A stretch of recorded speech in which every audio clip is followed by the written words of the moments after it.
நிறைய அசெட் வந்து November 17 December 1 அதாவது இன்னைக்கு வந்து வரைக்கும் ஒரு இன்ஃப்ராஸ்ட்ரக்சர் என்எஃப்ஓ ஒன்று விட்டுருக்காங்க.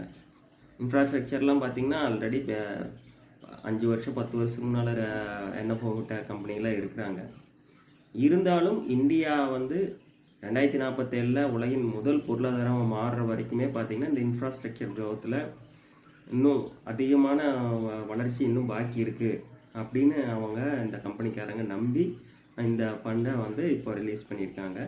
இதில் 80% வந்து பார்த்திங்கன்னா இந்த இன்ஃப்ராஸ்ட்ரக்சர் டெவலப்மெண்ட்டில் இருக்கிற கம்பெனிகளில் தான் இது இன்வெஸ்ட் பண்ணுறாங்க. ரோடு, ரயில்வேஸு, பவர், டெலிகாம், அப்புறம் டிஜிட்டல் இன்ஃப்ராஸ்ட்ரக்சர் இதுகளையெல்லாம் வந்து டெவலப் பண்ணுறக்கூடிய கம்பெனிகளில் தான் இவங்க 80% இன்வெஸ்ட் பண்ணியிருப்பாங்க. ஸோ இதில் எல்லாம் பார்த்திங்கன்னா பவரு, இதை மற்ற டிஜிட்டல் இன்ஃப்ராஸ்ட்ரக்சரு, ரோடு, ஏர்வேஸ், இது ரயில்வேஸ், இது எல்லாத்துலேயுமே பார்த்திங்கன்னா இன்னும் நம்ம வளர்ச்சி அடையிறதுக்கு இன்னும் நிறைய ஸ்கோப் இருக்குது.